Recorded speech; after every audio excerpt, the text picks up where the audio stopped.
Donc le rapport numéro 4, c'est la réaffectation du CDDA. Donc vous savez que nous avions un CDDA, un contrat de 2014-2018 avec ensuite plusieurs années pour le réaliser. Donc là, nous avons sollicité le département pour une queue de CDDA.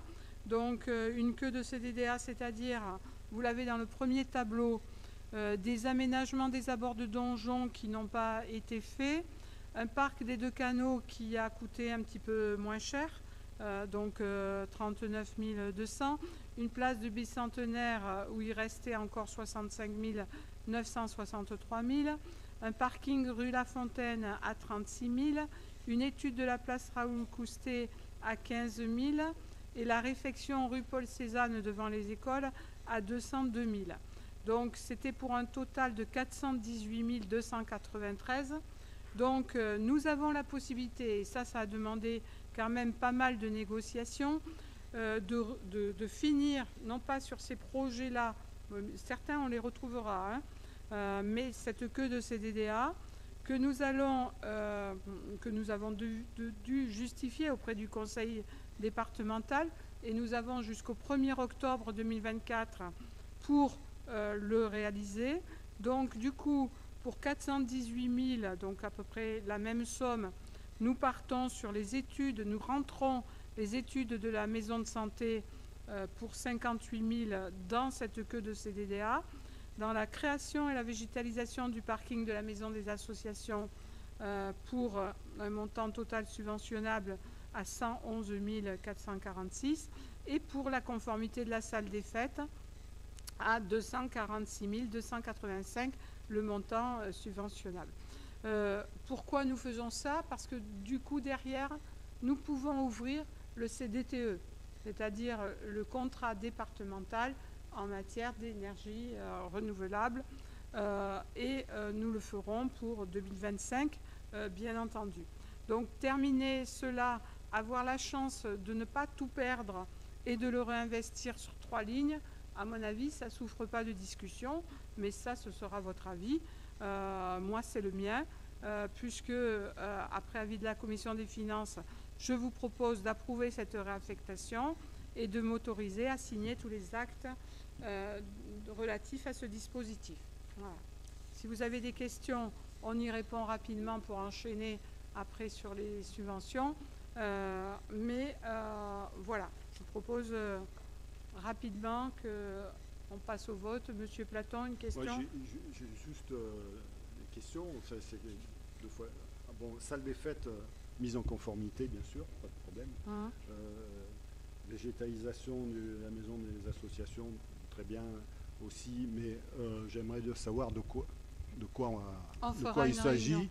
Et donc on a interviewé les riverains, on a interviewé les usagers.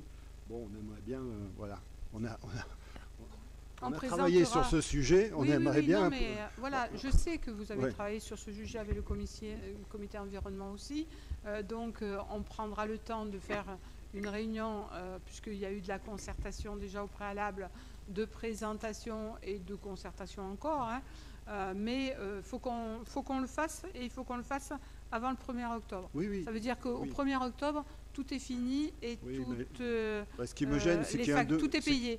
Donc on peut pas traîner. Ce qui est un devis qui est fait, un plan, enfin quelque chose, il y a quelque chose de prévu, et puis finalement, on n'en sait rien du tout, quoi. Bon, et ça, alors je vous rassure, c'est toujours il gênant. rejoint vraiment ce que vous avez travaillé, mais on le présentera. Voilà. Monsieur Faro.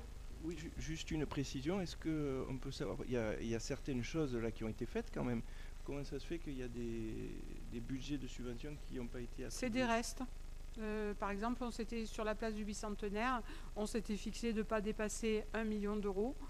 Donc après, quand on a repris avec toutes les factures qu'on a fait et qu'on a transmis au département, eh bien, voilà, nous n'avons pas... nous aurions pu dépenser 65 000 de plus. Pareil pour le parc des 2 canaux, pareil, non, le reste, ça n'a pas été fait. Mais on fera la rue Paul Cézanne, On fera des études sur la place Raoul-Coustet. On fera, si possible, les abords du donjon. Voilà. Et le parking rue La Fontaine, on va le faire cette année. Donc, voilà. On clôture et on rebascule sur autre chose. Et des choses qu'on clôture peuvent être reprises sur d'autres subventions. Ok. Ça va? Allez, on passe au vote. Qui est contre? Qui s'abstient? Donc abstention de l'équipe de Monsieur Faraud. Et tout. Donc vote à la majorité.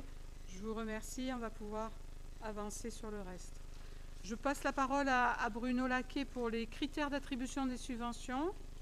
On voulait justement vous présenter cette délibération pour... On peut faire une pause de 2 minutes? On fait la pause technique oui. de 2 minutes avant le reste.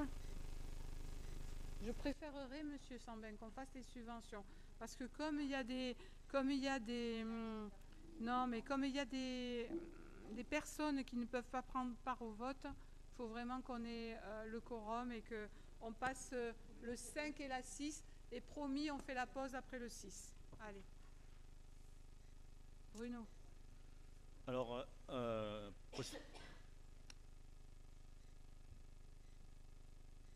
objet, critères d'attribution de subventions aux associations. Avec plus de 60 associations recensées, la commune se caractérise par un tissu associatif particulièrement dense qui fait la richesse et l'intensité de la vie sociale de Mallemort. Ce mouvement associatif existe avant tout grâce à l'engagement et la volonté de nombreux bénévoles en situation de donner leur temps et d'apporter leurs compétences au service de l'intérêt général et du bien vivre ensemble. Engagée à leur côté, la commune de Mallemort s'engage par un accompagnement financier via le versement de subventions annuelles essentielles et indispensables à la préservation, la pérennité et au développement de ce mouvement associatif. Au-delà de tout critère, l'aide sollicitée par les associations doit concerner leur fonctionnement et doit donc répondre aux conditions suivantes. Satisfaire un intérêt local direct pour les administrés, satisfaire un intérêt public, respecter le principe de neutralité, signer le pacte républicain, et l'association doit être bénéficiaire et doit avoir une personnalité juridique, déclaration à la préfecture et publication au journal officiel. Conformément à l'article 10 de la loi 2321 du 12 avril 2000, toute subvention supérieure à 23 000 € doit faire l'objet d'une convention d'objectifs. En dépit d'un contexte fortement marqué par les contraintes budgétaires, la municipalité a tenu à ce que cet engagement trouve une nouvelle efficacité et plus de rationalité en définissant des critères d'attribution comme suit. Des critères pour les associations sportives. Critère numéro 1, soutien à la pratique des jeunes. Le 2, aide à l'arbitrage et à l'engagement des équipes pour les compétitions. Critère numéro 3, aide à la formation des arbitres et des éducateurs. Critère numéro 4, le nombre d'adhérents adultes. Critère numéro 5, participation à l'aide au permis mise en place par la commune. Le 6, participation aux événements mairie et aux autres associations, soutien handicap, cohésion sociale. Le 7, aide à l'achat du petit matériel, plafonné à 250 € par an. Le 8, rayonnement, manifestation intercommunale. Le 9, aide à l'emploi. Le 10, présence aux réunions. Le 11, aide à la licence. Et le 12, obtention et maintien d'un label. Pour les associations culturelles et autres associations, critère numéro 1, c'est l'aide au fonctionnement. Le 2, soutien à la pratique des jeunes. Le 3, le nombre d'adhérents adultes. Le 4, le rayonnement. Le 5, l'aide à l'achat du petit matériel plafonné à 250 € par an. Le 6, participation aux événements mairie. Le 7, participation à l'aide au permis mise en place par la commune. Le 8, obtention et maintien d'un label. Le 9, participation aux réunions de la commune. Et le 10, aide à l'emploi. Outre les critères présentés, la commune pourra apporter son soutien aux projets d'intérêt collectif qui participent à une dynamique communale de valorisation environnementale, de participation citoyenne, de diversité festive pour 2 projets maximum par an. Les critères ainsi définis et soumis à délibération peuvent évoluer en fonction de la politique portée par la commune pour accompagner les associations et leur dynamisme. Ils tiennent compte du montant global de l'enveloppe de subvention de fonctionnement et de l'enveloppe projet aux associations. Les points ou valeurs attribués aux critères sont étroitement dépendants de cette enveloppe budgétaire. Après avis de la Commission des finances du 25 mars 2024, il est proposé aux membres du conseil municipal de valider les critères d'attribution de subventions tels que présentés. Voilà. Avez-vous des questions? Des questions sur cette délibération? Non, pas de questions, très bien. Donc on peut passer au vote.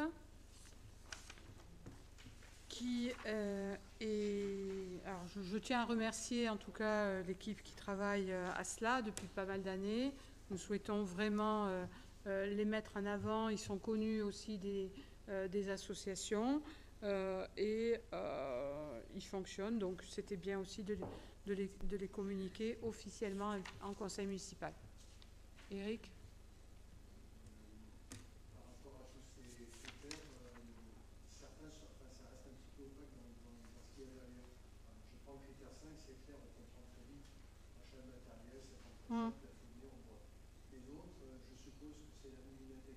Ouais, c'est ça. Et sans cette moulinette-là, on a du mal à comprendre comment se fait quelqu'un. Voilà. Donc, c'est ça un peu le problème. Le principe est bien, mais sans la moulette, on ne peut pas comprendre comment ça fait. Ben, ce qui est important, en fait, l'idée, c'est pas la clé, mais après, c'est expliqué. L'idée, c'est pas d'avoir et de donner en conseil toutes les clés, la moulinette Excel qui est très complexe sur le nombre, etc., qui est liée à ce qui est mis dans le dossier. Hein. C'est très transparent. Mais en tout cas, l'idée, c'était de communiquer pour que tout le monde en soit bien informé, qu'il y ait cette volonté-là et que c'est transparent.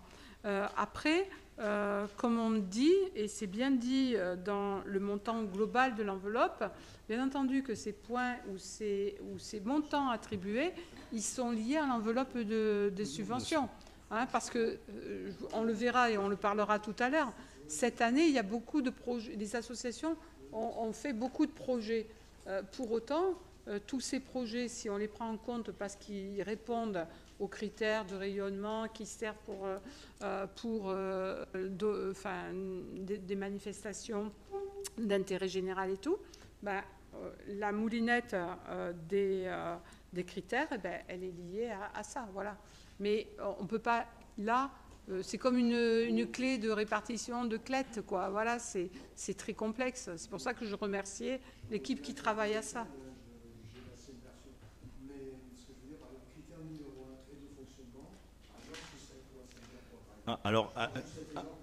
Ouais. Je sais, tu étais là au précédent mandat.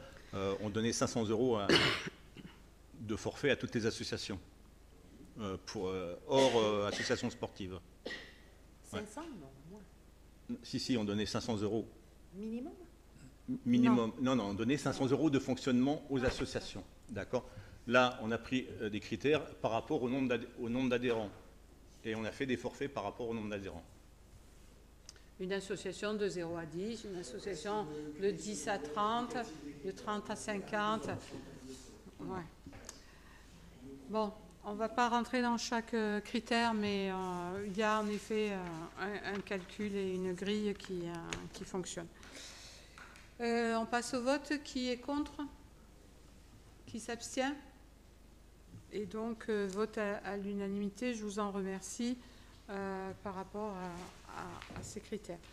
Le rapport numéro 6 est l'attribution des subventions avec le tableau, cette fois-ci, qu'on ne lira pas, mais oui. Voilà, que vous avez en main. Donc, résumé rapide.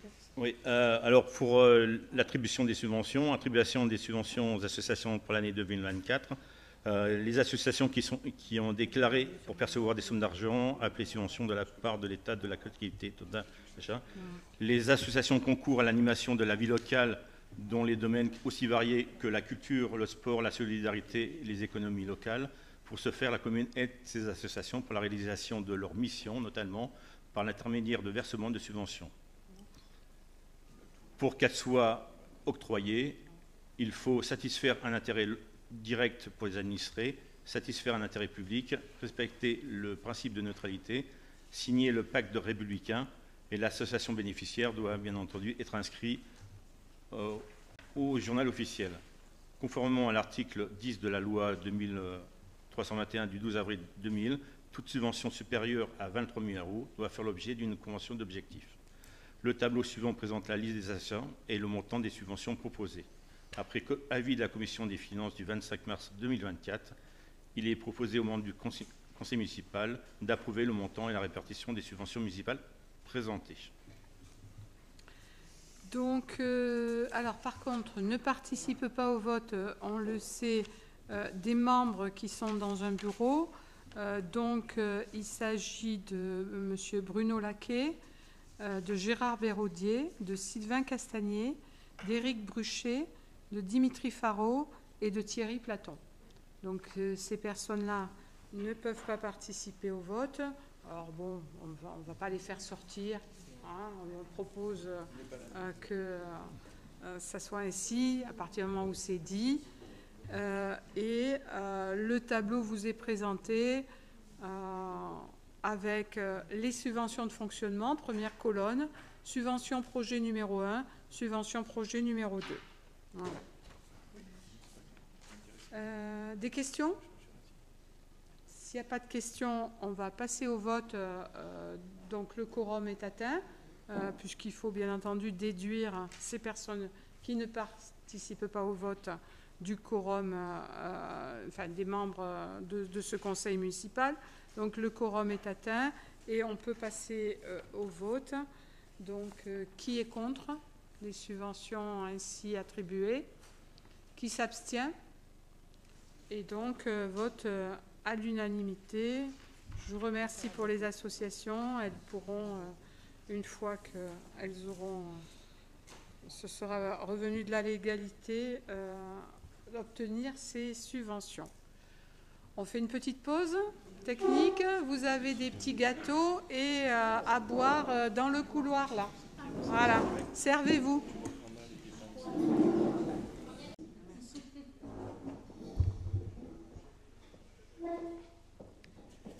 Ça y est, alors on reprend après la petite pause technique. Je pense que les techniciens ne vont pas tarder à arriver. Nous excuserons Roxane qui n'avait pas de garde pour ses enfants et ne pouvait pas les laisser seuls trop longtemps. Et puis Monsieur Bonino qui arrive de voyage en Allemagne avec ses élèves et qui s'endormait sur la table. Non, il a été très présent, mais il était épuisé. Donc on l'excusera. On commence. Je donne la parole pour le numéro 7 à Hélène Janet pour l'attribution d'une subvention à l'Institut Paoli Calmette.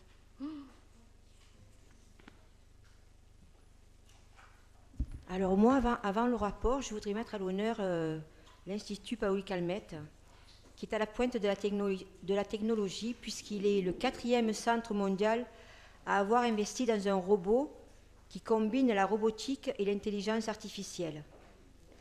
Il offre aux radiologues interventionnels un outil qui permet de réaliser des ablations tumorales percutanées, sûres et efficaces.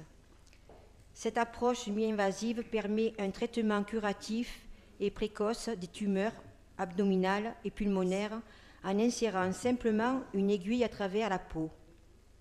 L'IPC s'engage à offrir à ses patients les traitements les plus avancés avec une précision et une sécurité accrues, tout en réduisant les séquelles, avec plus de capacité et de confort. Voilà. Merci Hélène, donc qui est l'élue à la santé et qui est engagée dans tout ça. Donc, attribution d'une subvention à l'Institut Paoli Calmette pour l'année 2024. L'Institut Paoli Calmette est un centre de lutte contre le cancer et constitue un établissement de santé privé d'intérêt collectif.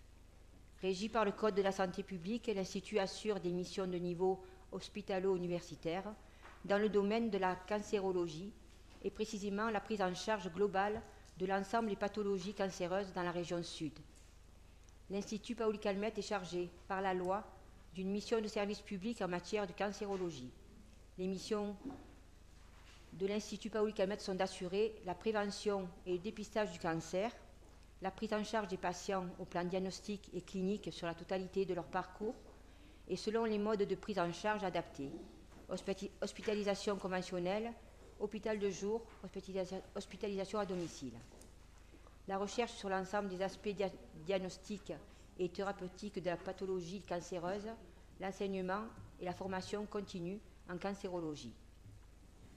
Il est proposé de soutenir à nouveau financièrement l'Institut Paoli Calmettes au titre de son activité de dépistage et de lutte contre le cancer et de procéder au versement d'une subvention à hauteur de 300 € au titre de l'année 2024. Après avis de la Commission des finances du 25 mars 2024, il est proposé aux membres du conseil municipal d'attribuer une subvention à l'Institut Paoli Calmettes d'un montant de 300 € au titre de l'année 2024. Voilà. Pas de questions sur ce rapport?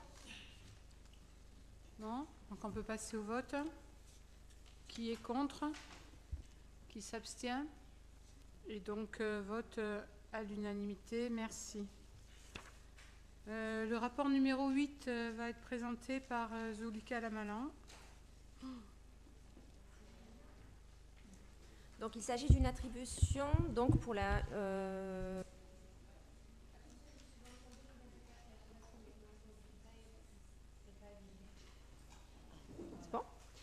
et approbation d'une convention d'objectifs 2024 à l'association Vivons Ensemble. Donc c'est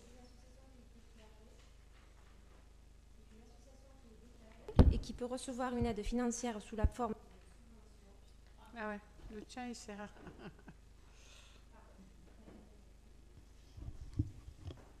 Donc je reprends. C'est une association déclarée qui peut recevoir une aide financière sous la forme d'une subvention de la part de l'État, de collectivités territoriales, d'établissements publics. Le soutien peut aussi prendre la forme de conditions particulières de mise à disposition de locaux, de personnel, de prise en charge de certaines dépenses. Ces conditions doivent alors être prévues dans une convention entre la collectivité et la dite association. C'est le cas donc de Vivons Ensemble, qui a pour but initial d'encourager l'innovation et les actions d'éveil au développement rural.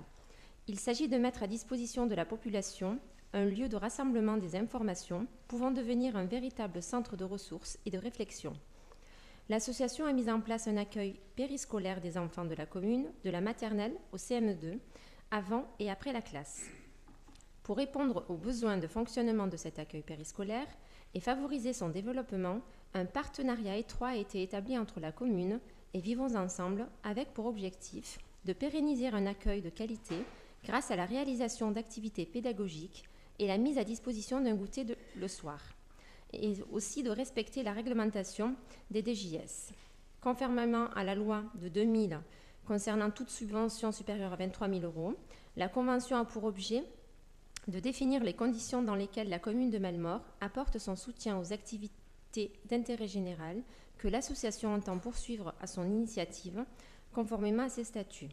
Il est rappelé que par délibération numéro 11-2024 du 14 février 2024, l'association a reçu une avance de 37 000 € sur la subvention de 2024. Après avis de la Commission des finances du 25 mars 2024, il est proposé aux membres du conseil municipal d'approuver l'attribution d'une subvention de 70 280 € à l'association Vivons Ensemble pour l'année 2024, d'approuver la convention d'objectifs annexée et de dire que les dépenses correspondantes seront inscrites au budget principal 2024, compte 65 748, chapitre 65. Merci. Voilà.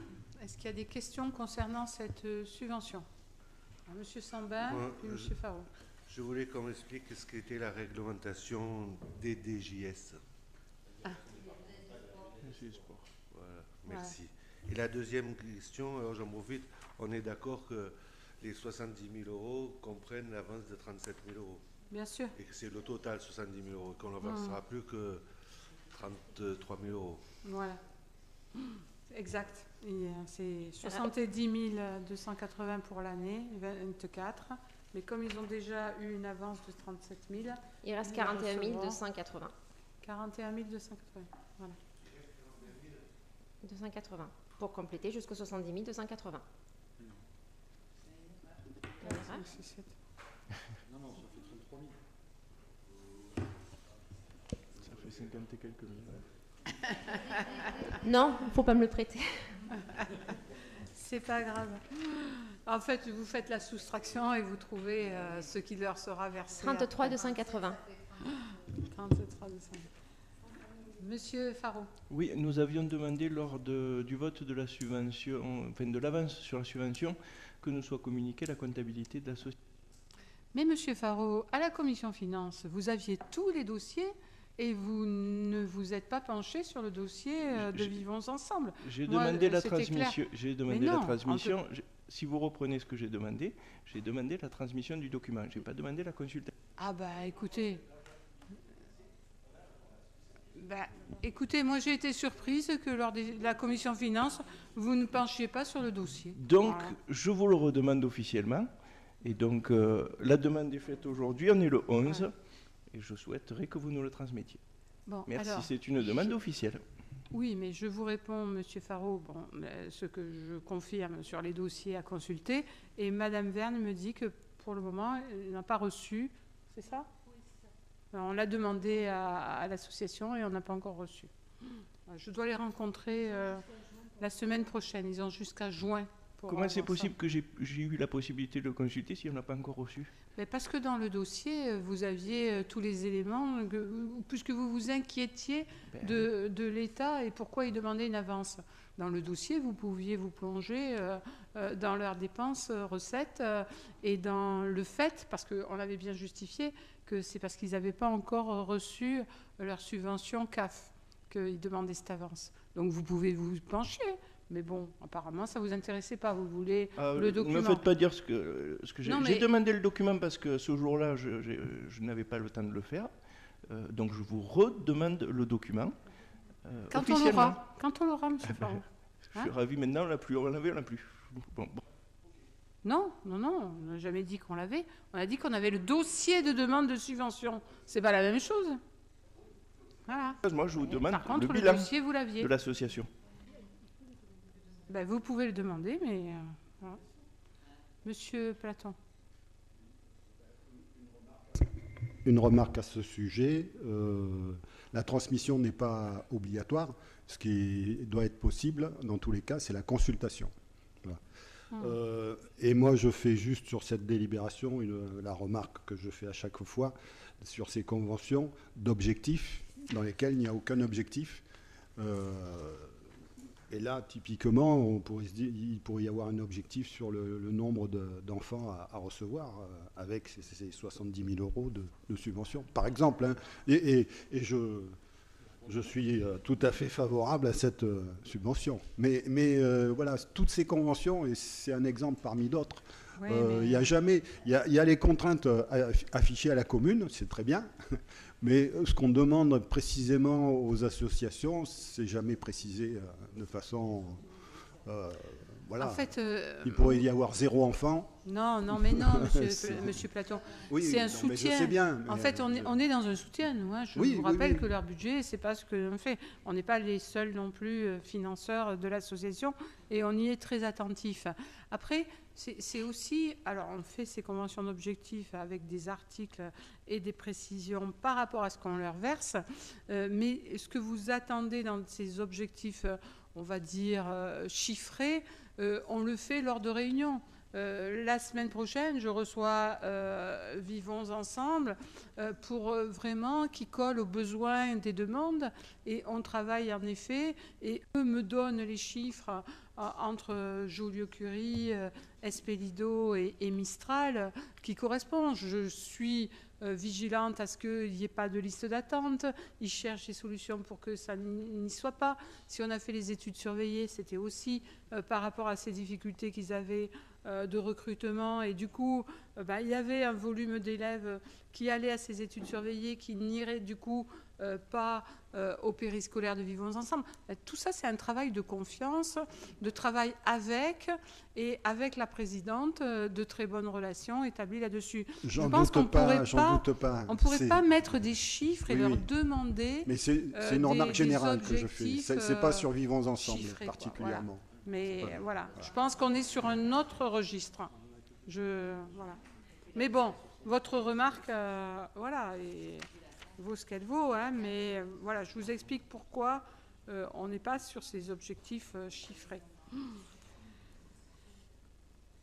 On peut passer au vote de cette subvention pour Vivons Ensemble. Qui est contre? Qui s'abstient? Donc vote à l'unanimité, merci pour l'association. Le numéro 9, c'est aussi Madame Lamalin. Donc il s'agit de quasiment la même chose, donc du coup, sauf que cette fois-ci, on va parler de la crèche Oasis, donc qui a pour objectif de gérer cette fois-ci un lieu d'accueil, d'éveil et de vie pour les enfants. Elle assure le fonctionnement donc du coup de la crèche, qui est agréée par le CD et qui est contrôlée par la CAF des Bouches-du-Rhône. Et c'est dans ce contexte que donc du coup la commune a décidé d'apporter son soutien à l'association, laquelle a pour objectif donc du coup de respecter sa liberté d'initiative ainsi que son autonomie, de contrôler la bonne gestion des aides publiques par la mise en place d'un dispositif de contrôle et d'évaluation de leur utilisation. Et donc, comme précédemment, conformément à la loi donc, du coup, d'avril 2000, quand il y a une subvention de plus de 23 000 €, donc, la Convention a pour objet de définir les conditions dans lesquelles la commune de Malmort apporte son soutien aux activités d'intérêt général que l'association entend poursuivre à son initiative, conformément à ses statuts. Et après avis de la Commission des finances du 25 mars 2024, il est proposé aux membres du conseil municipal d'approuver l'attribution d'une subvention de 50 000 € à l'association Oasis pour l'année 2024, d'approuver la convention d'objectifs annexée et de dire que les dépenses correspondantes seront inscrites au budget principal 2024, compte 65 748, chapitre 65. Très bien. Donc s'il y a des questions sur cette attribution de subvention à l'association Oasis, s'il n'y en a pas, on passe au vote. Pas de questions. Donc qui est contre? Qui s'abstient? Et donc vote à l'unanimité. Merci pour la crèche. Monsieur Philippe Pigné, le rapport numéro 10, je vous le laisse présenter. Alors donc, il s'agit, l'objet de cette note de synthèse, c'est une convention de gestion entre la métropole Aix-Marseille-Provence et la commune pour l'entretien des zones d'activité économique, ZAE. La métropole Aix-Marseille-Provence exerce depuis le 1er janvier 2016, en lieu et place de ses communes membres, les compétences définies par l'article L. 5217-2-1 du CGCT. La métropole est en charge de la compétence création, aménagement et gestion des zones d'activité industrielle, commerciale, tertiaire, artisanale, touristique, portuaire ou aéroportuaire sur l'ensemble du territoire. L'ex-communauté d'agglomération Aglopole-Provence était compétente en matière de développement économique et à ce titre était chargée de la création et de l'aménagement, etc., des zones artisanales, entre autres, qui étaient d'intérêt métropolitain, telles que la zone d'activité de la Verdière, conformément à la délibération numéro 2001-07 du 24 janvier 2001 du Conseil communautaire. Dans ce cadre, l'ex-communauté d'agglomération avait conclu une convention de prestation de services avec la commune de Malmort pour l'entretien de la dite zone. Depuis le 1er janvier 2016, en application de la loi numéro 2014-58 du 27 janvier 2014, l'ex-EPCI a fusionné au sein de la métropole Aix-Marseille-Provence, qui a conclu de nouvelles conventions de prestation de services. Afin de garantir la continuité du service public et d'assurer avec efficience un bon niveau de service jusqu'à la date à laquelle la métropole sera en mesure d'assurer le plein exercice de sa compétence, il est nécessaire de pouvoir continuer à disposer du concours de la commune de Malmort en lui confiant par convention la gestion et l'entretien de la zone d'activité économique de la Verdière, donc comme elle le faisait dans le cadre de la convention précédente avec la communauté des communes. Donc la présente convention a pour objet de préciser les modalités de gestion et d'entretien de la zone d'activité économique de la Verdière par la commune de Malemort. Elle ne concerne que les équipements et ouvrages publics internes à la zone de la Verdière. Après avis de la commission urbanisme du 26 mars 2024, il est proposé aux membres du conseil municipal d'approuver la convention de gestion entre la métropole Aix-Marseille-Provence et la commune pour l'entretien des zones d'activité économique et d'autoriser Madame le maire à signer la dite convention et à effectuer toutes les démarches administratives liées à l'application de la présente délibération. Alors, dans la convention, en fait, vous avez effectivement les éléments qui sont indiqués, les éléments principaux, entre autres, savoir quelles sont les actions, les activités que prend en charge la commune dans le cadre de la convention. Donc, en fait, il s'agit d'assurer la viabilité hivernale des voies et espaces publics, entre autres par l'évacuation de la neige présente sur les voies et les espaces publics. D'assurer l'instruction et la délivrance d'autorisation de voirie après accord des services compétents de la métropole, ou d'assurer l'instruction et la transmission des avis pour autorisation d'urbanisme après accord également des services compétents de la métropole. Donc les compensations qui sont indiquées dans la convention, donc pour les charges courantes, les actions courantes de l'année, la métropole remboursera un montant maximum de 10 000 € en charge et de 8 000 € en fonctionnement, donc en valeur TTC, qui sont les tarifs moyens qui sont évalués par les services de la commune sur les périodes précédentes. En situation d'urgence, donc en cas d'urgence, c'est-à-dire lorsque une dégradation ou autre d'un équipement public a un impact pour la sécurité des usagers ou pour les ouvrages eux-mêmes et leur conservation, la commune peut engager toutes les actions nécessaires, en informe la métropole pour obtenir son accord et les coûts sont intégralement remboursés par la métropole. Voilà, je pense, les points principaux qu'on peut dire sur ce qu'il y a dans la convention. Ok, c'est très clair, merci Monsieur Pigné. Il y a peut-être des questions. Oui. Monsieur Faro. Oui, j'aimerais savoir sur quelle base vous êtes appuyé ou quelles études pour fixer ces montants, parce que ça paraît assez faible. En fait, ces montants semblent relativement faibles, mais en fait, il faut voir que d'abord, ils sont basés sur, je dirais, les mêmes actions qui ont été réalisées par les services dans le cadre de la convention qui avait été établie avec l'Aglopole Provence. En fait, il s'agit simplement de reprendre une convention qui avait été établie avec l'Aglopole Provence dans le cadre d'une convention avec la métropole, puisque la métropole a repris la compétence. D'accord ? Donc en fait, les services avaient déjà une bonne idée des coûts de ces actions qui sont menées. Et il faut reconnaître que ces actions sont relativement limitées puisqu'il s'agit, je dirais, simplement de dégager la neige l'hiver quand il y en a, il n'y en a pas toujours. Oui. Et puis d'instruire un certain nombre de dossiers concernant les autorisations de voirie ou la transmission d'avis pour autorisation d'urbanisme.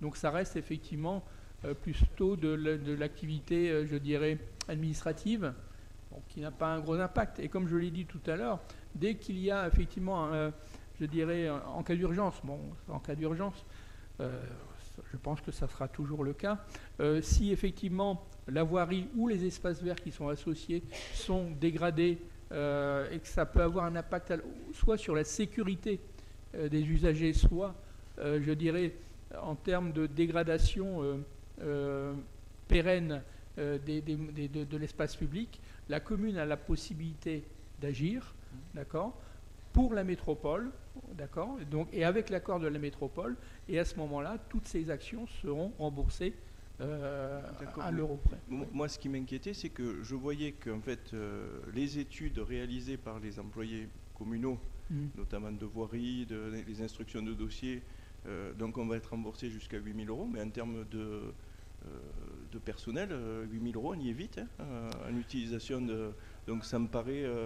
oui, mais c'est un tarif qui correspond à un moyen sur les activités des années précédentes, en fait. Voilà. D'accord. Voilà, qui a été repris, évalué de cette manière-là. Ok. Ok. D'autres questions ? Non. Donc, s'il n'y a pas de... Oui, M. Sambin, pardon. Non, ce n'est pas spécifiquement par rapport à cette délibération.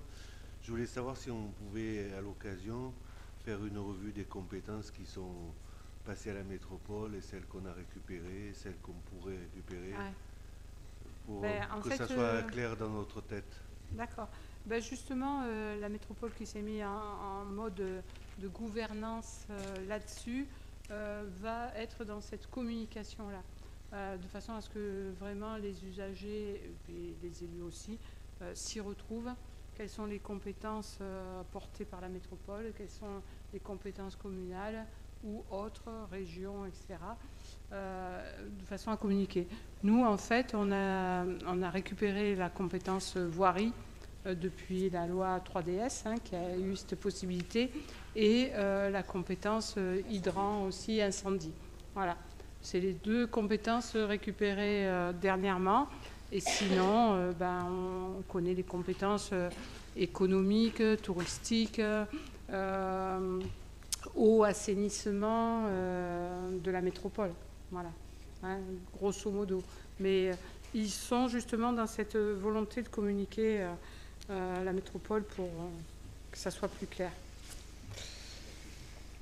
Il y a des affiches de partout? Ah ouais, non, d'accord. Je ne les ai pas vues. Bon. Ce rapport, on le passe au vote. Qui est contre? Qui s'abstient? Abstention de l'équipe de M. Farreau. Vote à la majorité.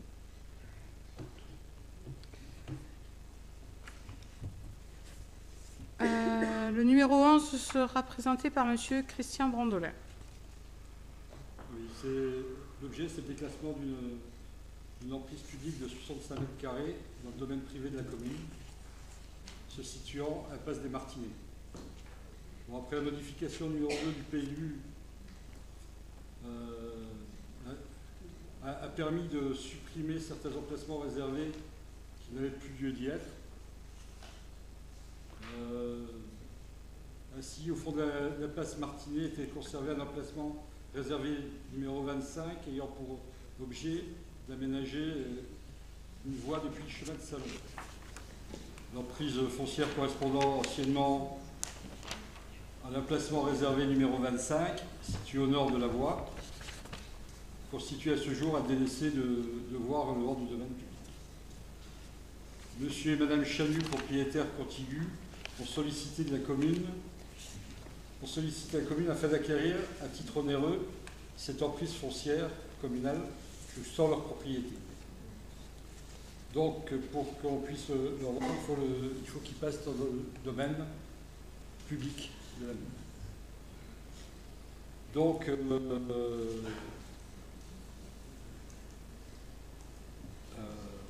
voilà. On répond favorablement à la demande de M. et Mme Chanu. Pour répondre favorablement, il est temps de réaliser une procédure en deux temps. Dans un premier temps, il s'agit de déclasser la partie du domaine public, c'est-à-dire lui ôter son caractère de domaine public et l'intégrer dans le domaine privé de la commune. Et ensuite, il s'agira de permettre la vente de ce terrain à M. et Mme Chanu par une délibération distincte, qui sera la prochaine. En conséquence, il convient de déclasser du domaine public communal la partie nord de la passe des Martinets qui assure aucune fonction de desserte ou de circulation.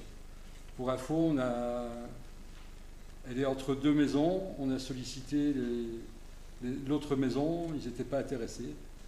Donc, c'est pour ça qu'on a répondu favorablement à la demande de M. et Mme Chenu.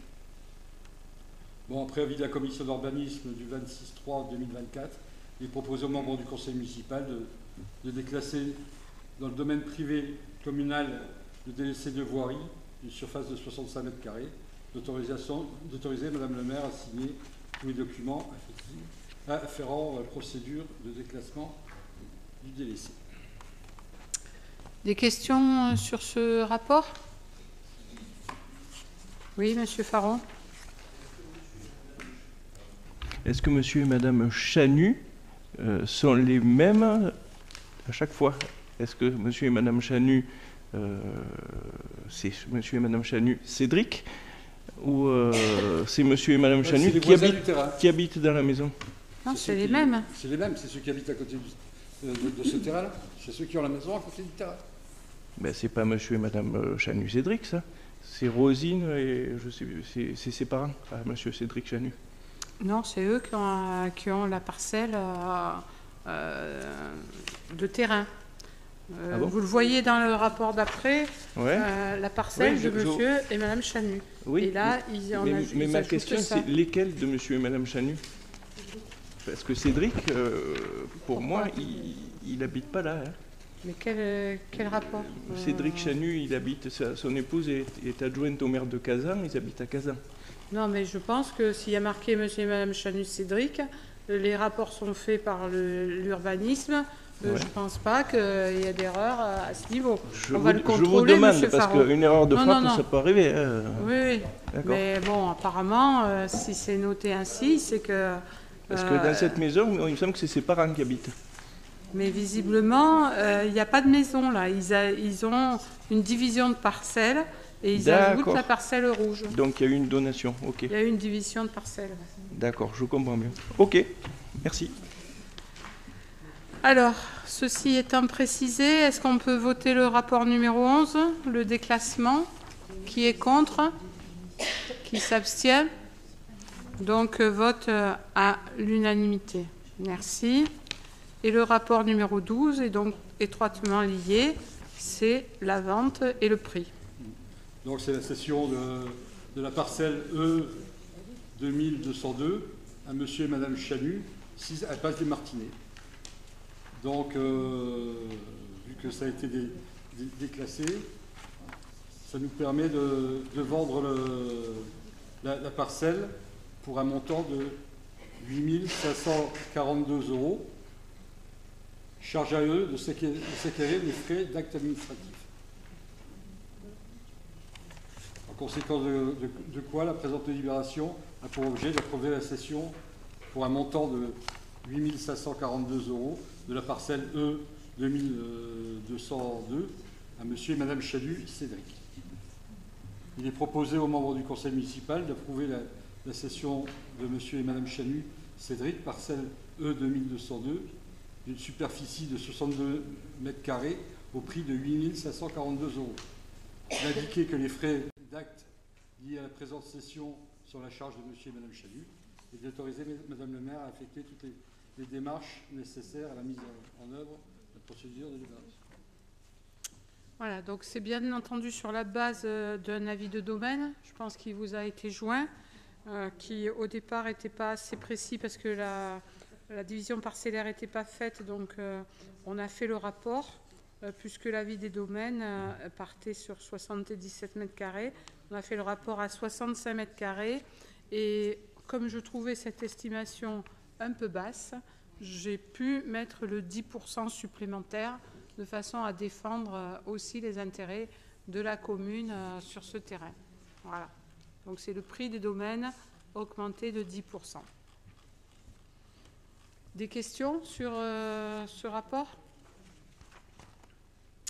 Non? Alors on peut passer au vote. Qui est contre? Qui s'abstient? Et donc vote à l'unanimité.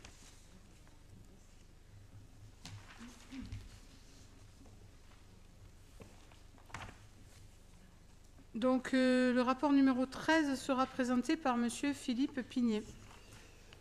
Alors, le rapport numéro 13 concerne l'approbation d'une convention de projet urbain partenarial, PUP, sur le secteur de la confrérie entre la métropole, la commune de Mallemort et la société Lidl. Le site de la confrérie est inscrit au PLU de la commune en zone urbaine à destination d'activités, zone UC, partiellement occupée et bénéficiant d'un effet vitrine sur la RD7N en entrée sud du village. L'enseigne commerciale Lidl souhaite y construire un magasin d'une surface de plancher d'environ 1727 m² pour 986 m² de surface de vente. Initialement, Lidl avait déposé une demande de permis de construire le 14 janvier 2022. Toutefois, la demande avait été rejetée notamment car le dossier ne présentait pas les garanties suffisantes en matière de sécurité des usagers. L'entrée-sortie unique sur allée de Réquiston était estimée très dangereuse. Par la suite, Lidl a travaillé avec la commune afin de revoir point par point l'ensemble des difficultés éprouvées. Suite à de nombreux échanges, une nouvelle desserte a été réfléchie. Entrée par l'avenue Joliot-Curie et sortie sur l'allée Marcel Réquiston avec des aménagements spécifiques. Ainsi, la réalisation d'ouvrages de voirie est rendue nécessaire par l'arrivée de Lidl. En effet, les accès doivent être redimensionnés et sécurisés, notamment pour les piétons, mais aussi effectivement pour les véhicules.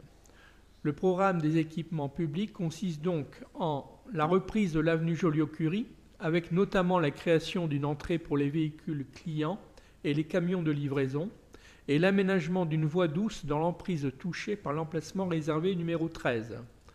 Aménagement de la RD 16 de l'avenue Joliot-Curie à la RD 7N 1000 Bouquet. La reprise de l'allée Marcel Réquiston avec notamment son élargissement pour permettre le passage des poids lourds et la création d'une sortie sécurisée en sens unique pour les véhicules clients et les camions de livraison. Je précise que dans les deux cas, il y aura un parapet central qui sécurisera les deux sens de circulation.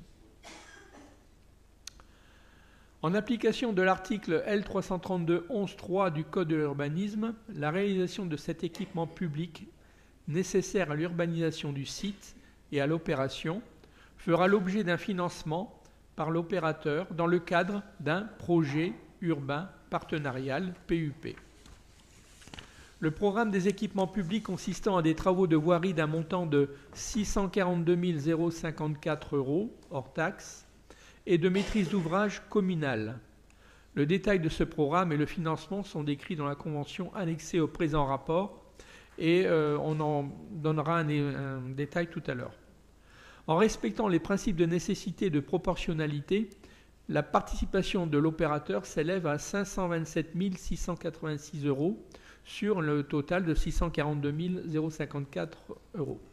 Et donc, ça se répartit de la manière suivante. Une participation en nature, correspondant au foncier nécessaire à la réalisation de la voirie et qui devra faire l'objet d'une cession à la commune de Mallemort.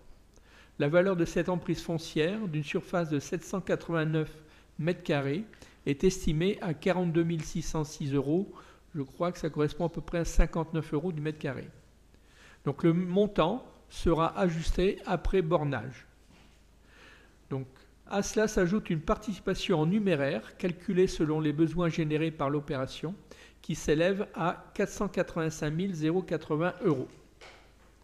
L'autorité compétente pour signer la convention est la métropole Aix-Marseille-Provence, compétente en matière de PLU.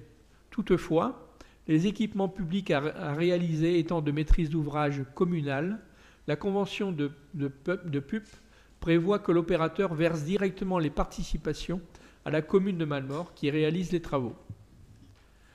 En vertu de l'article L332-11-4 du Code de l'urbanisme, les constructions édifiées dans un périmètre de PUP sont exonérées de la taxe d'aménagement.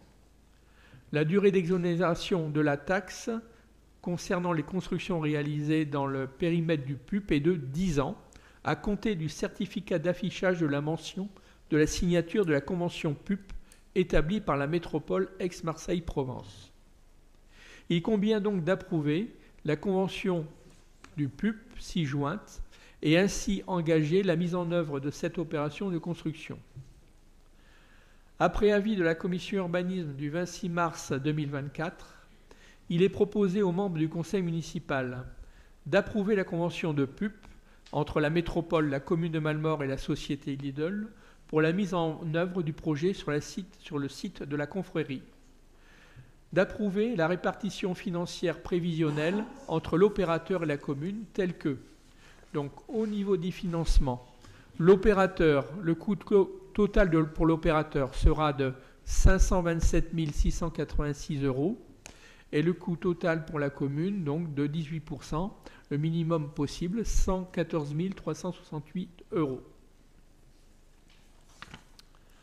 De prévoir les crédits nécessaires à l'opération sur les exercices 2024 et 2025 en fonction du démarrage des travaux, d'indiquer que la durée d'exonération de la taxe d'aménagement est fixée à 10 ans à compter du rendu exécutoire de la présente délibération, et d'autoriser Madame le maire ou son représentant à signer l'ensemble des pièces nécessaires à la mise en œuvre de la convention de PUP. Voilà, donc on peut passer aux questions s'il y en a avant de passer au vote de cette délibération. Monsieur Platon.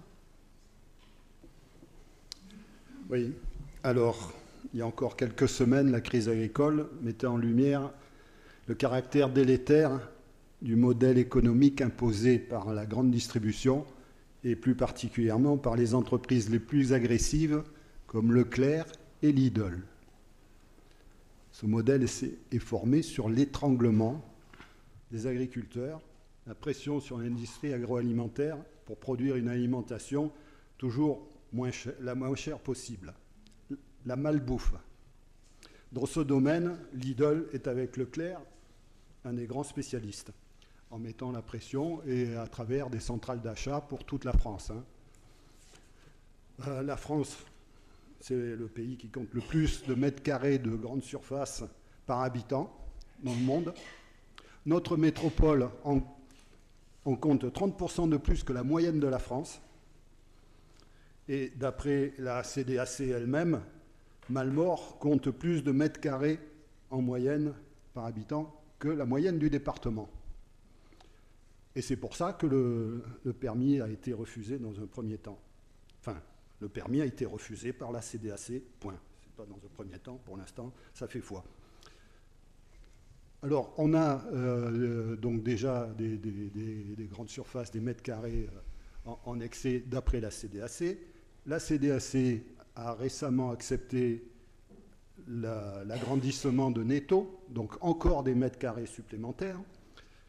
Ce matin, nous étions au SCOT pour discuter du SCOT avec les services de la métropole, qui nous ont indiqué qu'eux, ils prenaient en compte le SRADET, qui est de prioriser les activités commerciales et tertiaires dans les centres-villes et d'éviter les implantations en périphérie. Ça, c'est la demande du SCOT, c'est ce qui va être inscrit au SCOT.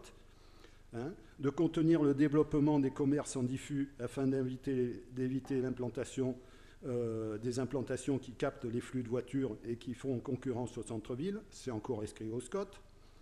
De limiter le mitage commercial dans les zones d'activité, et de réserver le foncier économique de ce qu'ils appellent les sites, je ne sais plus comment ils s'appellent, bon, ils ont changé de nom.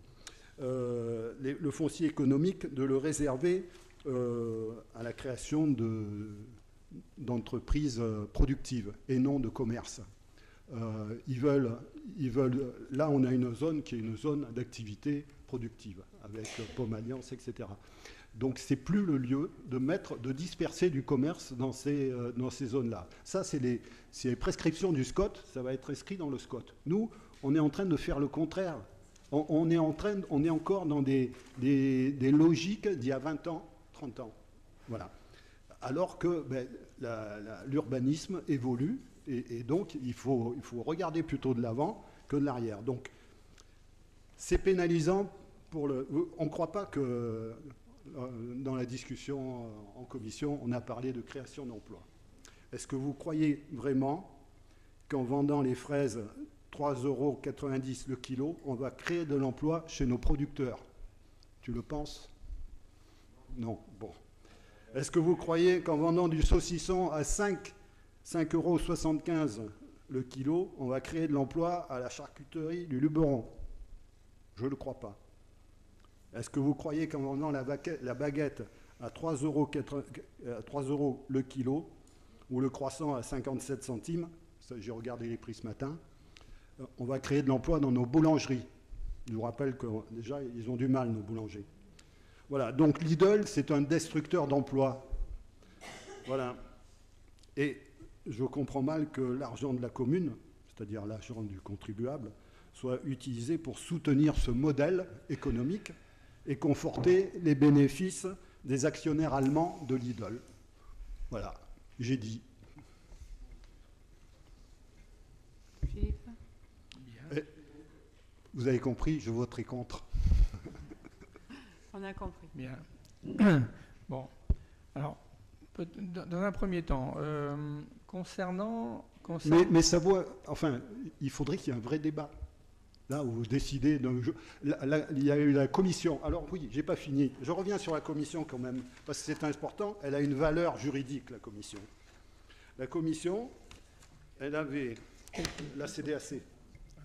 La CDAC, donc, avait toute une liste de reproches à faire à ce projet. Alors, je les prends dans l'ordre où ils étaient. L'entrée-sortie, qui effectivement était dangereuse. Alors, oui, j'ai regardé le plan. Alors, l'entrée, c'est mieux, mais la sortie, on est toujours sans visibilité, en montée, entre deux virages, et on verra. Et même si c'est mieux qu'avant, et surtout s'il y a un terre-plein au milieu, on verra quand même pas les voitures et les camions arriver par derrière. D'autant plus qu'en plus, il faudra regarder. Il faudra faire très attention. Moi, je pense que c'est dangereux. Il y avait également la densification de la circulation sur la RN7. Bon, ça, c'est inchangé. Je ne vois pas. S'il y a des gens qui viennent à Lidl par la RN7, qu'on fasse cet aménagement, ça ne changera pas la fréquentation. La fragilisation des commerces alimentaires en centre-ville. Bon. On a eu envie de ville. Là, l'OPA était complètement d'accord avec nous, avec les gens qui étaient autour de la table. C'est une catastrophe pour certains commerces dans le centre-ville et pour la fréquentation du centre-ville en général. La densité commerciale de la commune à l'échelle de la zone de Saint-Landis, bien plus élevée que la moyenne du département, on en a parlé, elle va encore augmenter avec l'agrandissement, enfin le changement de Netto. Voilà. Donc, l'utilisation d'un foncier économique rare que le SCOT demande de réserver plutôt aux activités productrices. Ça, c'était pas, j'ai un peu modifié la phrase, qui parlait d'artificialisation d'un terrain de qualité agricole. C'est vrai, mais là, ça fait longtemps qu'on a fait une croix sur la qualité agricole de ce terrain, qui est d'ailleurs pollué par tout ce que l'entreprise à côté rejette dedans. Voilà. Donc, voilà, tous mes arguments, je les ai dit. Bon, c'est pas le lieu d'avoir... Enfin, je regrette que ce soit dans un conseil municipal qu'on essaie d'approfondir ces réflexions. On devrait l'avoir fait bien avant. Alors, d'abord sur la CDAC. Donc effectivement, les informations que tu as données, ce sont des interrogations qui ont été effectivement abordées. D'accord. Par contre, dans sa décision finale, la CDAC n'a retenu, concernant l'aspect économique, qu'une seule chose dans ses considérants, d'accord, pour prendre sa décision. Ça concerne l'implantation effectivement de cette zone qui pourrait éventuellement avoir un impact sur les commerces alimentaires en centre-ville. D'accord. C'est une vraie question voilà, sur laquelle, à l'époque, il n'y avait eu aucune analyse qui avait été réalisée. Mais c'est le seul qui a été retenu. C'est-à-dire, en fait, l'aspect disant qu'il y a une densité très importante de commerce à Malmort n'a pas été retenu dans les considérants de la décision finale de la CDAC. D'accord. Donc voilà. Moi, c'est ce que je m'arrête à ce qui a été retenu. Je veux bien le document parce que je ne l'ai pas. Moi, j'ai que le compte-rendu qui avait été fait au conseil municipal. Voilà. D'accord.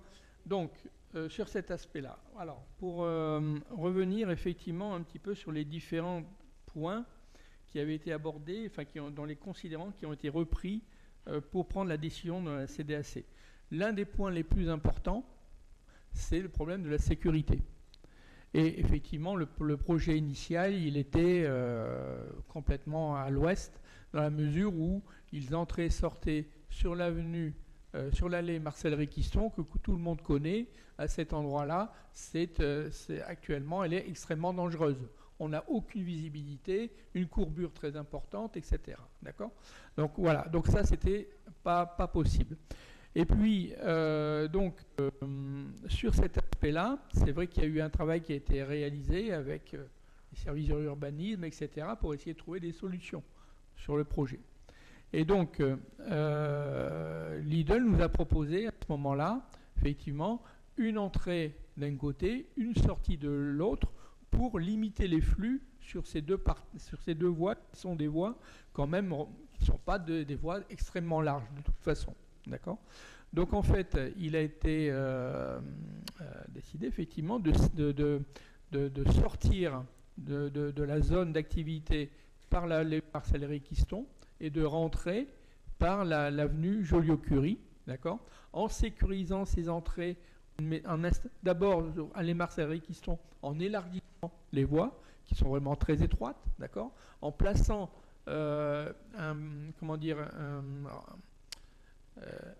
terre-plein central de manière à sécuriser effectivement et empêcher les voitures qui souhaiteraient éventuellement venir de l'autre sens et donc de rentrer à contresens dans le magasin, d'accord ? Donc là, il y a une véritable sécurité. On a élargi les voies, on a rajouté un terre-plein parce que pour la pratiquer très souvent cette voie, quand on arrive du village, il y a beaucoup de gens qui débordent en se mettant au milieu. D'accord ? Donc là, effectivement, on va sécuriser les entrées-sorties de ce côté-là.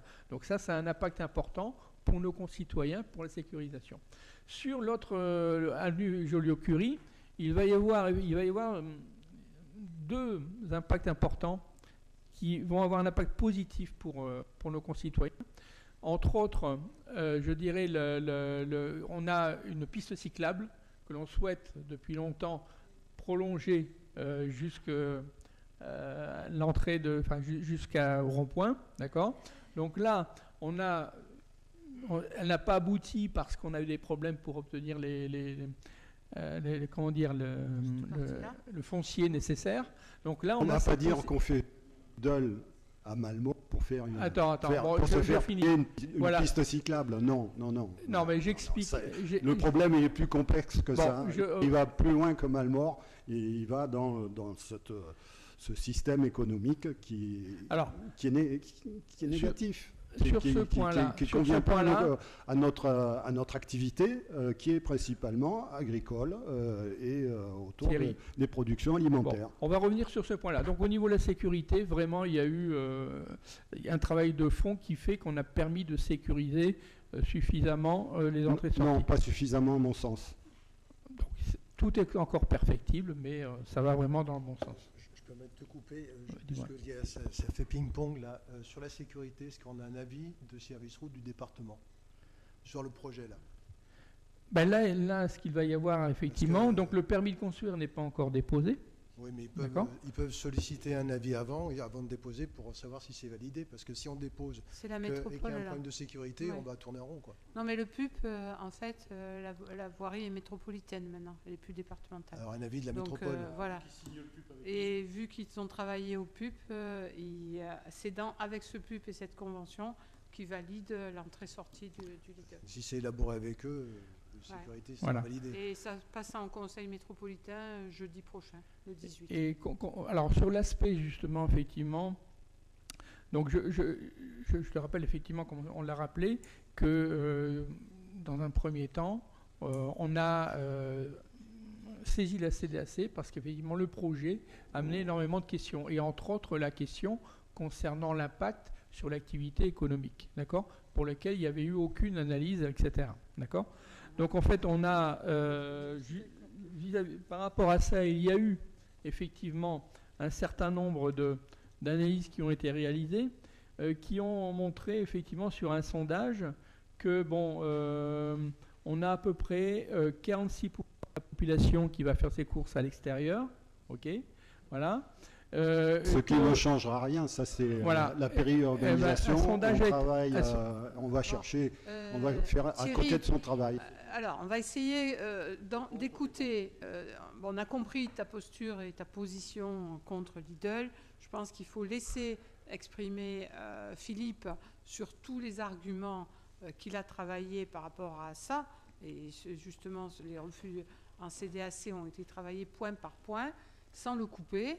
Et après, on passera au vote ou à d'autres questions si besoin. Je vois que Paula lève la main. Donc la parole, et M. Sambin aussi, donc la parole est à tout le monde.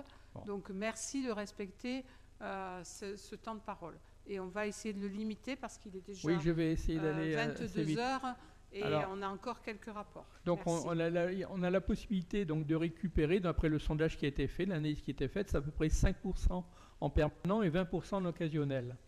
Donc ensuite, donc les habitants ont été consultés et 86,5% des personnes interrogées sont plutôt favorables à l'installation du Lidl. Bon. Ensuite, l'analyse de l'impact par rapport au centre-ville, si tu veux. L'analyse de l'impact par rapport au centre-ville, moi je pense, parce que là il n'y a pas d'études particulières par rapport à ça. Par contre, ce que je pense effectivement, c'est que en centre-ville, donc on a, je dirais, des commerces qui fonctionnent bien, on a des personnes de Malmortais qui vont régulièrement faire leurs courses en centre-ville, d'accord, parce qu'ils profitent de la qualité des services, de la qualité des produits et aussi de la proximité et des échanges avec nos commerçants. Okay, donc ce sont des personnes qui ne changeront pas d'habitude, même si un Lidl vient s'installer, dans la mesure où s'ils devaient changer d'habitude, ils iraient plus souvent à Intermarché ou à Netto. Donc je pense que de ce côté-là, l'impact sera très faible. Voilà. Et en plus, il y a aussi pas mal de Malmortais qui vont faire leurs courses à Lidl, chez Alaroc ou à Cavaillon, et qui finalement resteront chez nous pour peut-être éventuellement aller au marché ensuite ou aller en centre-ville pour au tabac ou autre pour comment dire, leurs besoins quotidiens. Donc je pense effectivement que je dirais l'impact est relativement limité pour le centre-ville.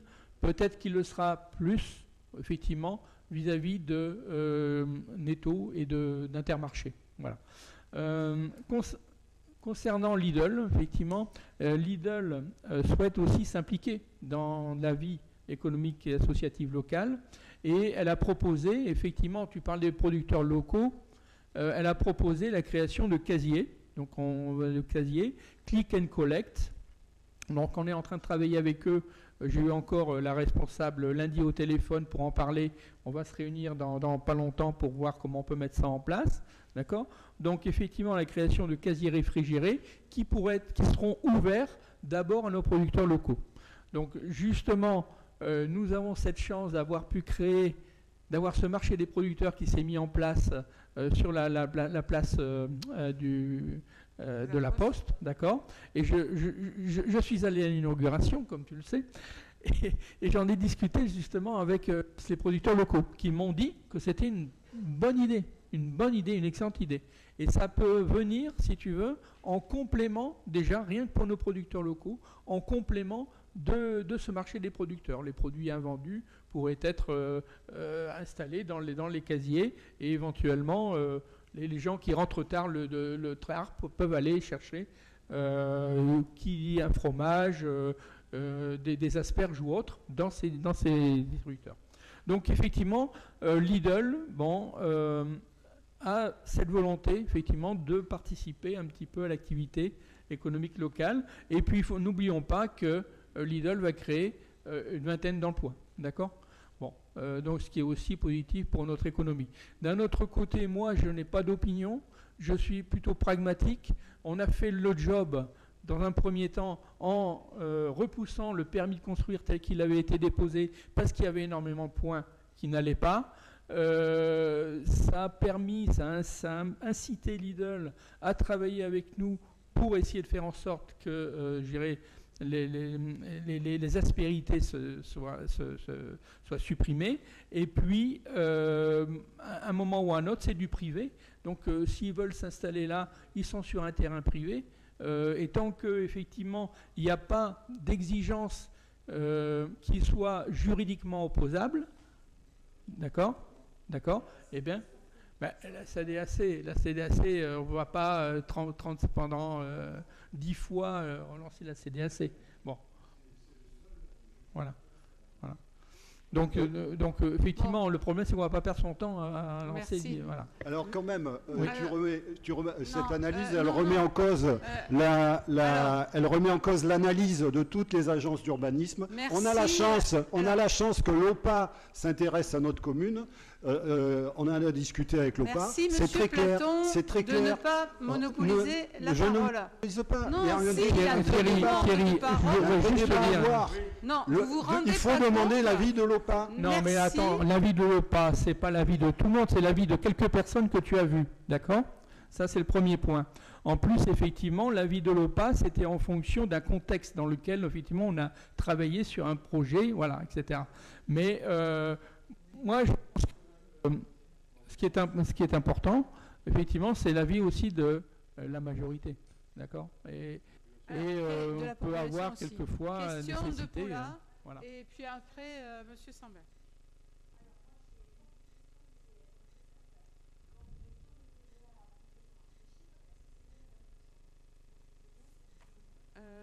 TVA sur le PUP 20% Je pense que c'est 20%, mais de toute façon, il y a la FCTVA. Oui, 20%. 20%. Donc, 20%. Deuxième question. En appliquant 20% sur 144 368, nous arrivons bien à 137 241 à la charge de la commune. 18% la charge 18 de la commune. Alors ça sera moins. D'accord. Mais ça, c'est bien à la charge de la commune.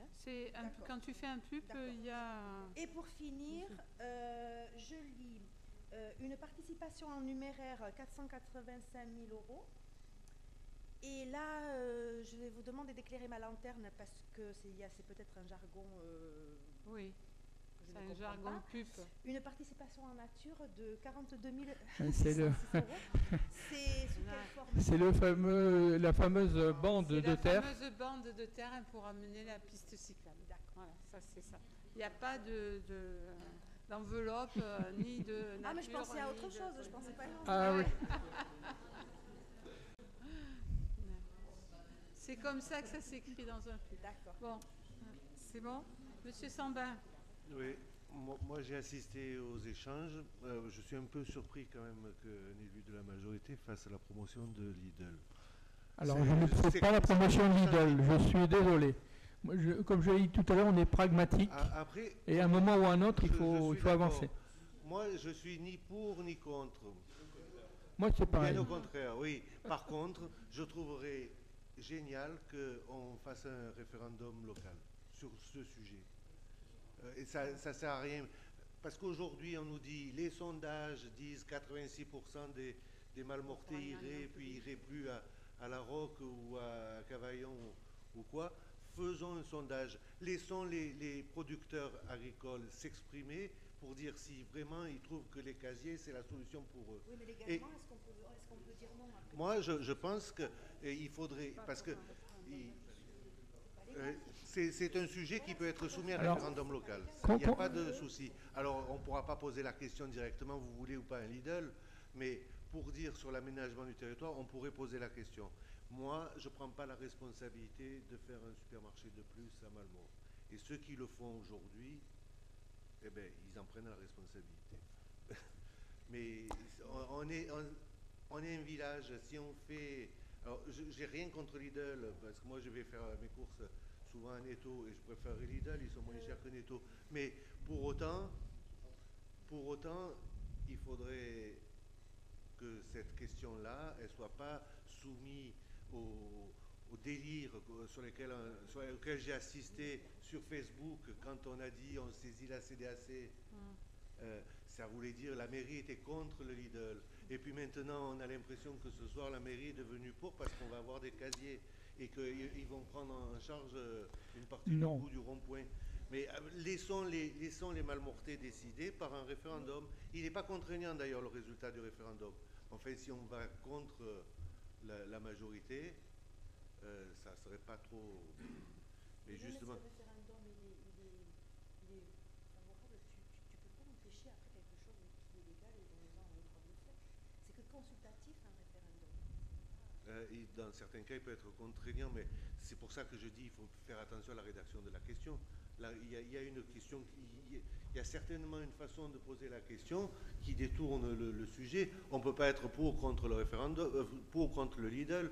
On est pour ou contre l'installation d'une surface commerciale supplémentaire, avec les arguments que Thierry a donnés d'un côté, avec les arguments que Philippe a donnés de l'autre, avec le sentiment de chacun de savoir s'il veut faire ses courses en supermarché, d'abord parce qu'il y a une amplitude horaire qui est peut-être plus facile que les petits commerçants ou les marchés de semaine auxquels on ne peut pas forcément aller si on travaille. Mais il faut que ça fasse l'objet d'un référendum local. Prendre la décision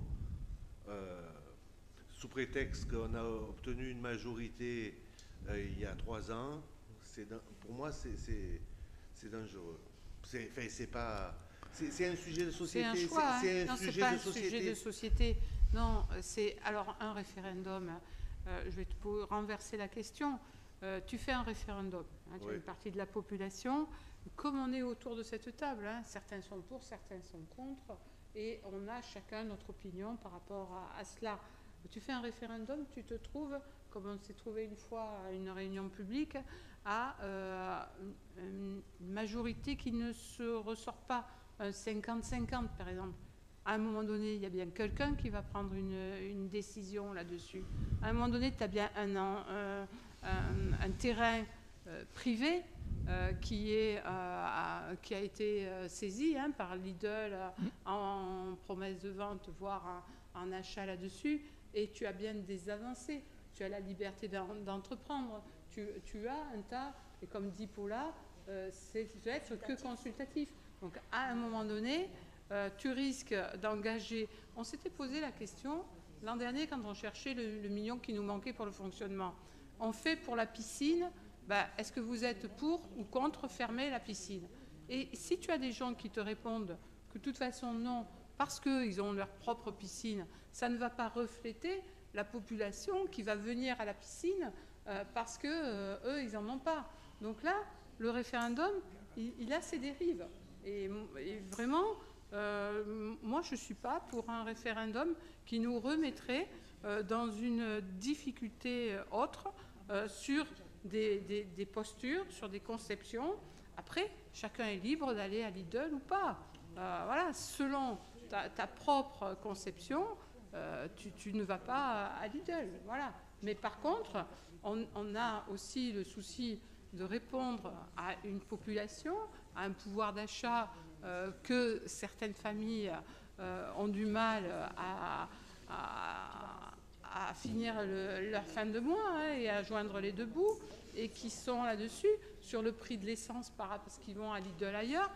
Voilà, en fait, on a aussi, en tant qu'élu, un souci de répondre, non pas par rapport à ta propre opinion ou par rapport à ton propre engagement, mais par rapport à un souci de société, de population et de difficultés que peuvent avoir. Mais voilà. On a décidé de faire une zone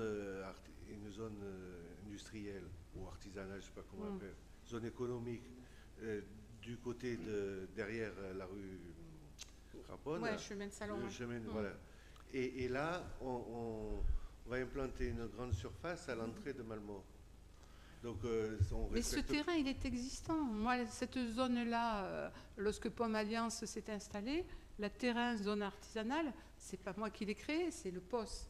Donc ce terrain, il existe en tant qu'artisan, en zone artisanale. Ouais. Il n'est pas friche agricole, il est comme ça. Il était au POS, il est comme ça au PLU, et voilà, certains ont saisi cette opportunité de ce terrain qui est commercial.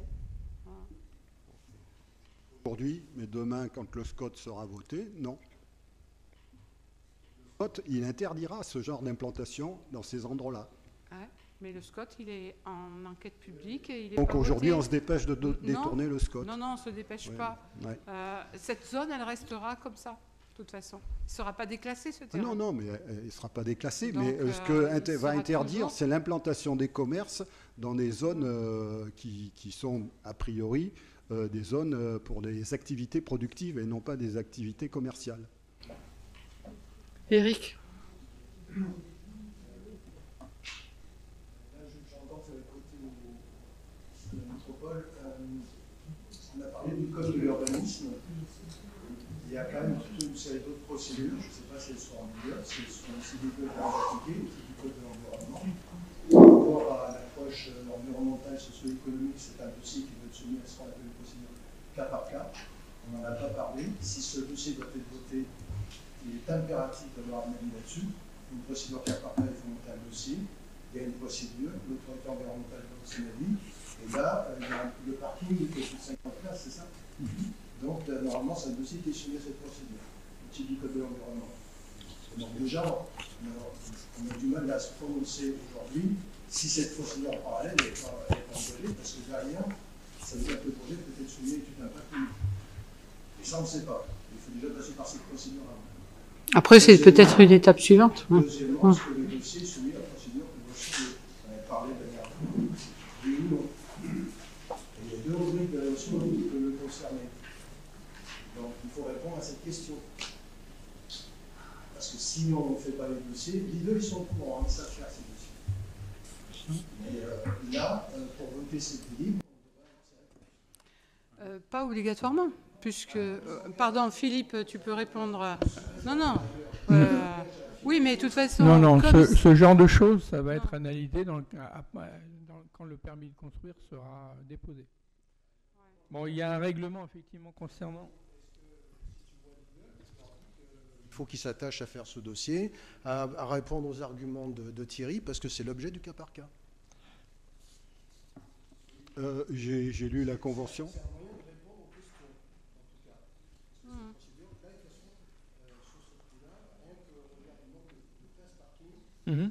Oui, il y a effectivement le décret.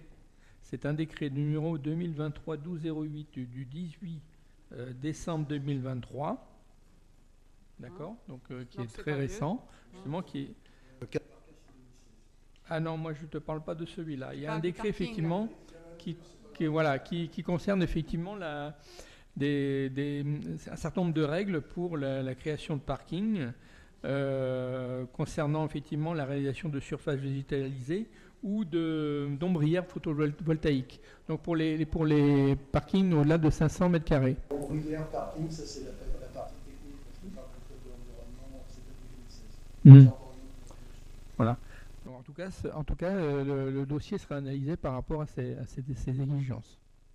Oui, alors... ce dossier permettra effectivement, on sera, d'après la Convention, on sera obligé d'engager des frais, bureau d'études, MOE, etc., pour préparer les travaux, dès que le permis sera déposé.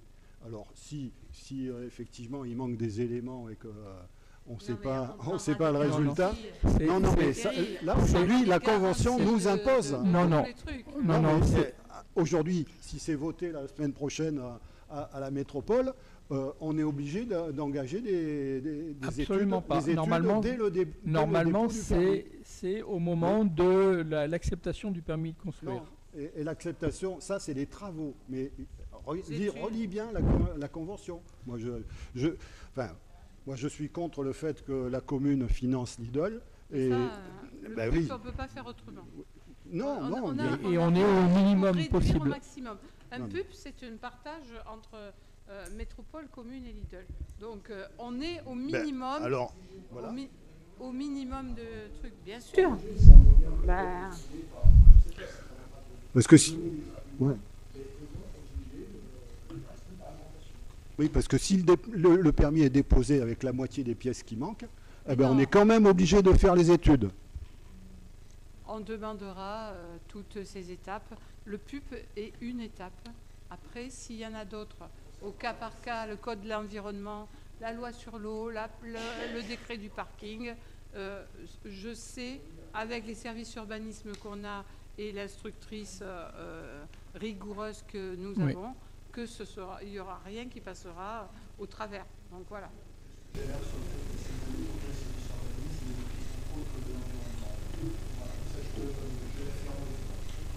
Bon. Non, mais on y sera vigilant. Allez.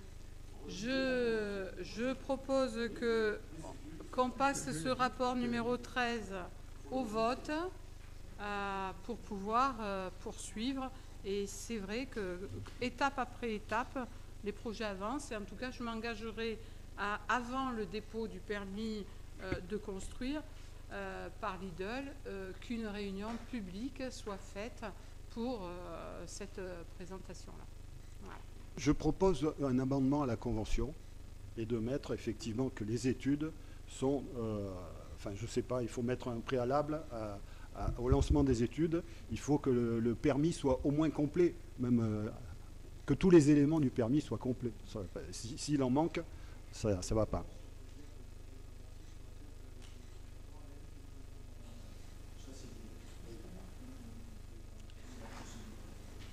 De toute façon, ça sera demandé au niveau du permis. Donc, moi, je propose qu'on le vote en l'état, en y étant vigilant au niveau du code de l'urbanisme et de nos services urbanisme qui sont compétents là-dessus, parce qu'on ne votera pas la convention avec un amendement, puisque en métropole, elle est déjà passée en commission d'urbanisme, je peux vous dire, sans beaucoup plus de débats que nous avons.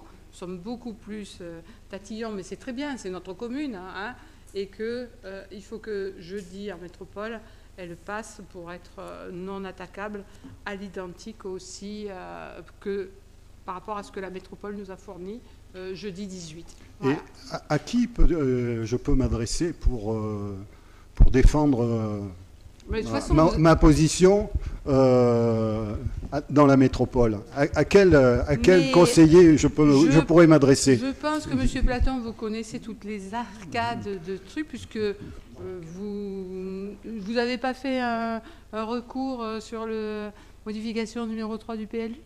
Donc je pense que vous devez connaître à qui vous pouvez vous adresser pour être vous opposer à une convention. On débat. Je parle du débat de la semaine prochaine.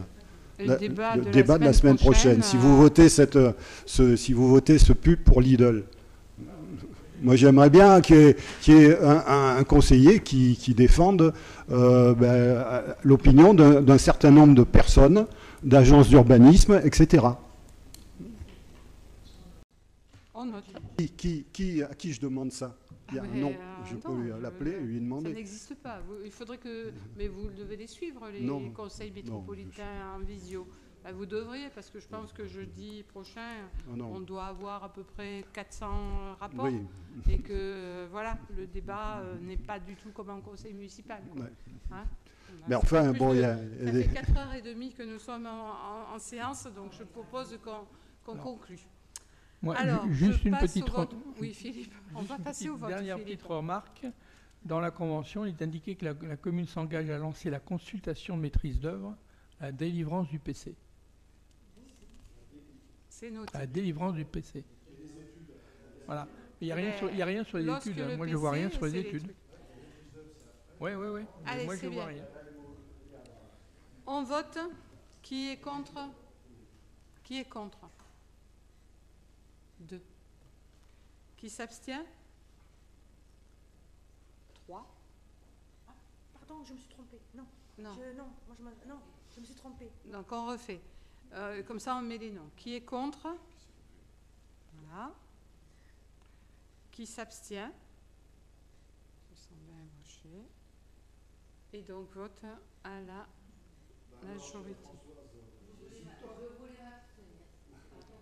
Françoise, fais-le au bon moment, parce que là, ça nous met un peu en difficulté.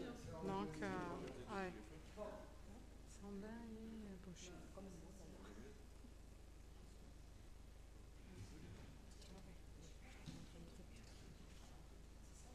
Oui, tu peux t'abstenir, Françoise. Hein.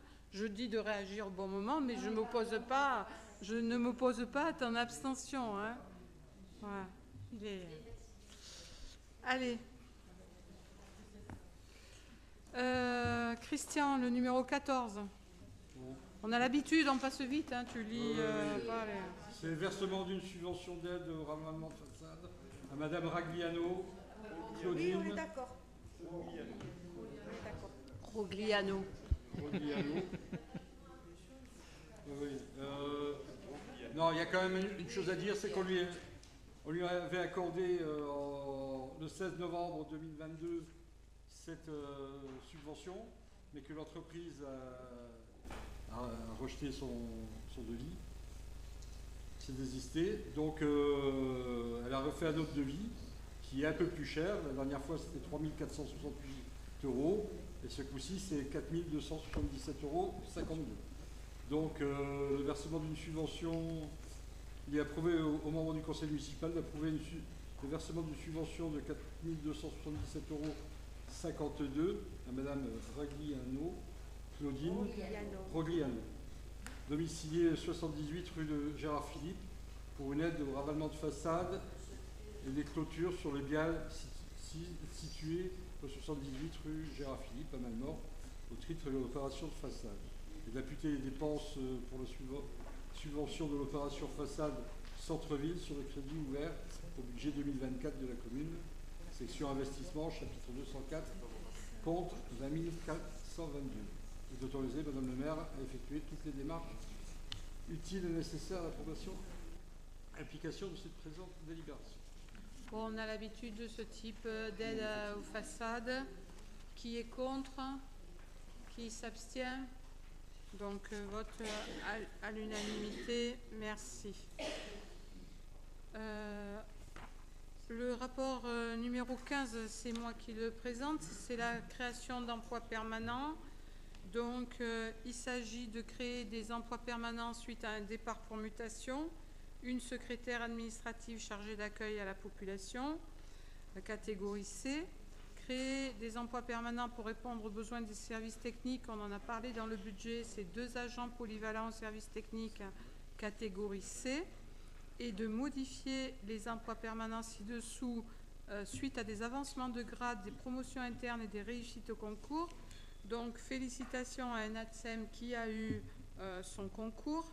Un agent d'entretien polyvalent qui passe adjoint technique principal 2e classe, un agent polyvalent de restauration qui passe adjoint technique 1re classe, un gestionnaire RH qui passe adjoint principal 1re classe, un directeur, une directrice service éducation qui passe adjoint principal 1re classe, une directrice de la communication qui passe rédactrice, bravo à elle, et un directeur d'urbanisme et foncier qui passe attaché par la voie de promotion externe. Voilà.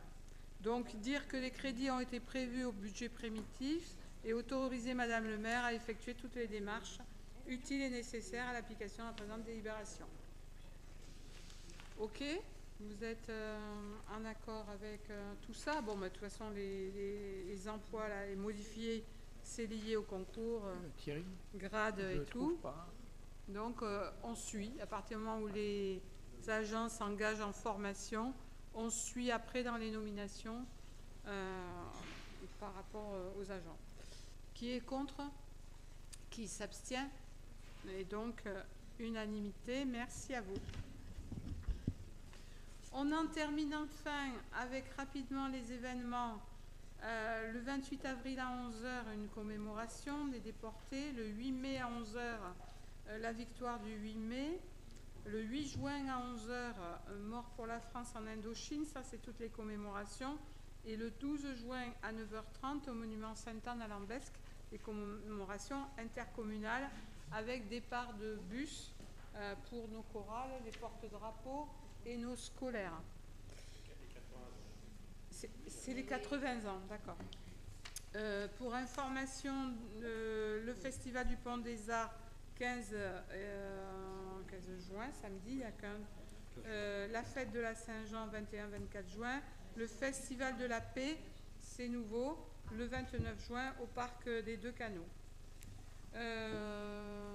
Philippe? Juste une question, Fenouillère, c'est le 13? Fenouillet, c'est le 13. La date, l'heure plutôt. En général, c'est 16h. 15h30. 14h30. Prochain conseil municipal, le 3 juillet 2024. Vous pouvez le mettre dans vos agendas, mais vous aurez les commissions avant. On doit être à Rennes le 4 juillet. Ouf, hein, oui. Je n'avais pas vu. Alors, on verra, Corinne.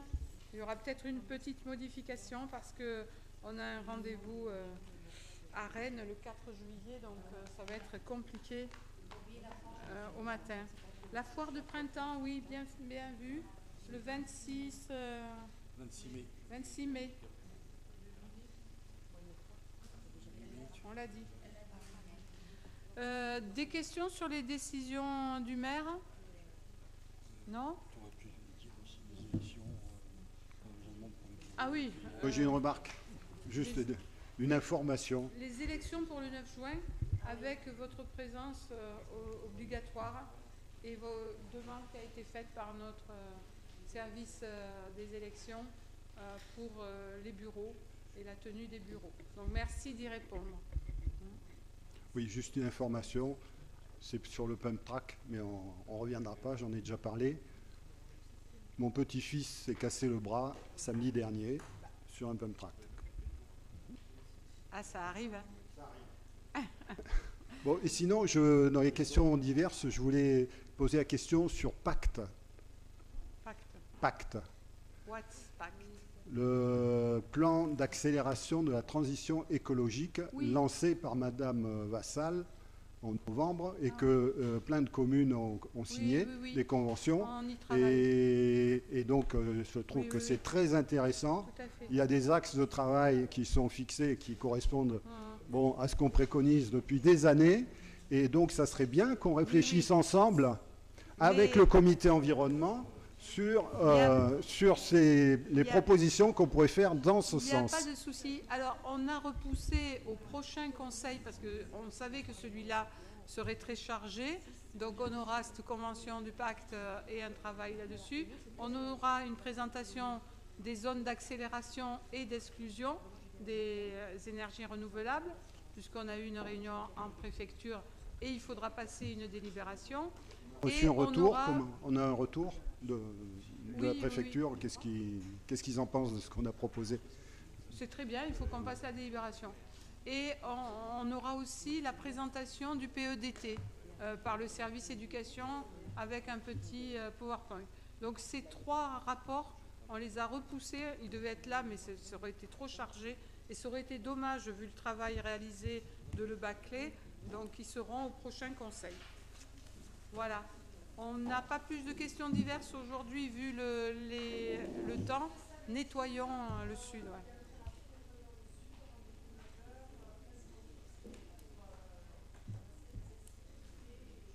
D'accord. Merci Maury. On va essayer de communiquer aussi pour que tu aies du monde. Merci à vous de votre patience. Et nous de notre vertu.